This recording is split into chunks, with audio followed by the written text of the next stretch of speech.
listen, we got to win the rematch. Do you think you'll do it again? Is there a clause? Rematch, you know, I can't imagine him not triggering it. You know, and he needs to be better. He will be better, and we'll fancy we can knock out Dubois next time. That's far from over yet. You know, we've done it once, we've done it twice. Doing it a third time hasn't been easy, but I believe it's something I can achieve. So what next for Anthony Joshua after his devastating loss against Daniel Dubois?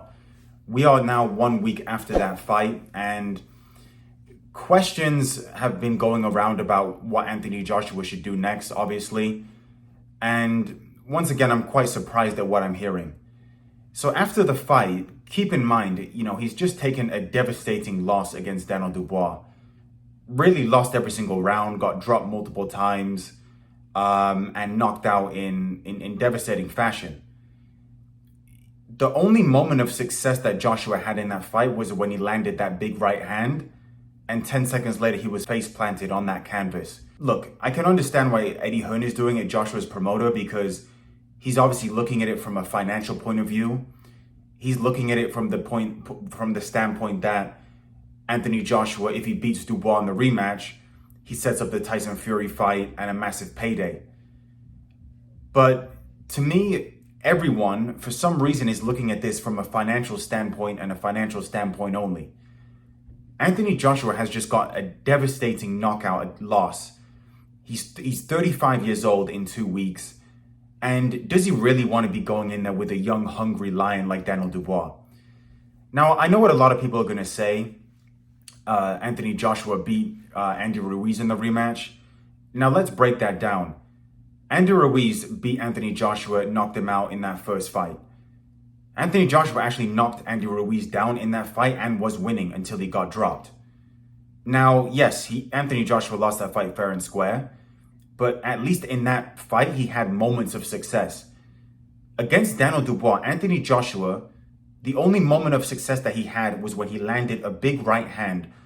And like I said, 10 seconds later, he gets knocked out clean. So he didn't have any success against Daniel Dubois. Now, in the rematch against Andy Ruiz came in 15 pounds heavier than he was the first fight.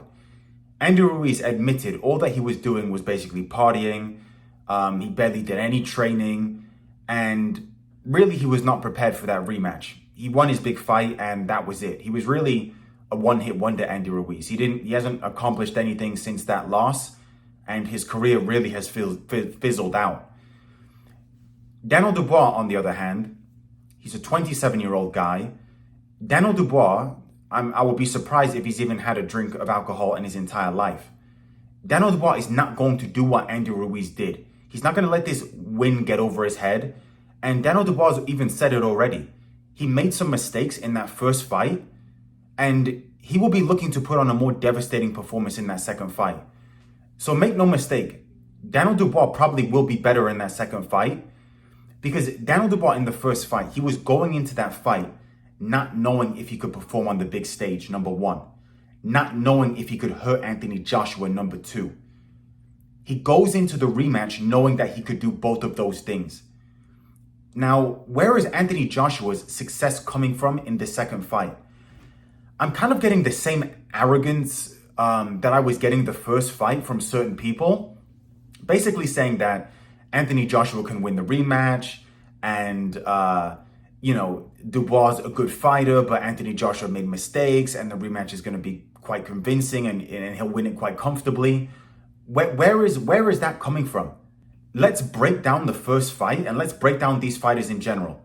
Daniel Dubois, in my opinion, I think he's got better feet than Joshua. He's a technically better boxer.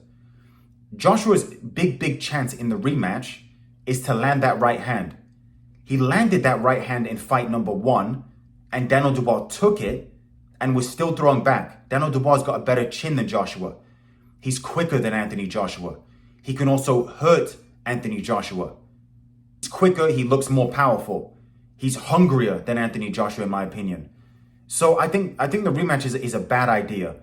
And like I said, I can understand why Eddie Hearn's doing it. But even Eddie Hearn, you've come out and you've said Anthony Joshua is your friend and he's your favorite fighter. Well, I have not heard you mention one time in the last week, not one time in the last week that Anthony Joshua, could be in danger in that rematch. boxing is a difficult career. It's one of the most difficult sports in the world. You can get seriously damaged in that. You can lose your life in that ring, and many fighters have lost their life. So Anthony Joshua, a guy that has already been a unified champion, has made hundreds of millions in boxing. Why go in for that rematch in a fight where probably the same thing's going to happen?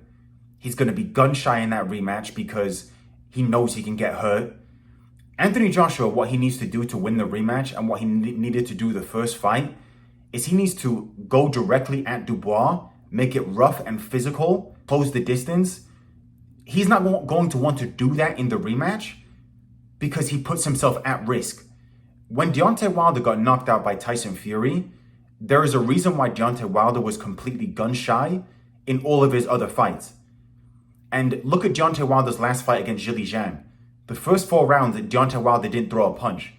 As soon as he started throwing punches in the 5th round, he got knocked out. Because you're vulnerable when you're throwing these haymakers. You're vulnerable when you're letting your hands go. So no, I don't think it's a good idea for Anthony Joshua to take the rematch. And look, Anthony Joshua is going to do whatever he wants to do. He's going to make the decision that he believes is the best for his career. But if it was up to me, I think Anthony Joshua should call it a day. Like I've said, he's got hundreds of millions in the bank, and I don't see the risk and I don't see the point of going in for a rematch in a fight where I think Anthony Joshua's got a 10 to 15% chance of winning that rematch, really. I can't see any. He didn't make those adjustments against Usyk in the rematch, and I definitely don't think he'll make the adjustments against Daniel Dubois, a fighter that I've just discussed, actually is going to come into that ring in a second fight way more confident than he did the first fight. So I think the rematch is a bad idea. I think Anthony Joshua, this whole final stage of his career was about becoming undisputed, three-time heavyweight champion. I don't see Anthony Joshua becoming undisputed. I don't see Anthony Joshua beating Daniel Dubois and then beating Usyk in a third fight. I don't even think people will really want to see that. So look, like I said, it is Anthony Joshua's decision. But I think all these people that are, his promoter included, that are basically saying, oh, take the rematch, with no real, thought behind it other than they're still quite embarrassed that he got knocked out in the first fight, and they're looking at it from a financial standpoint. Other than that, I don't really see much need for a rematch, and I'm not sure that's the best decision for Anthony Joshua and his career.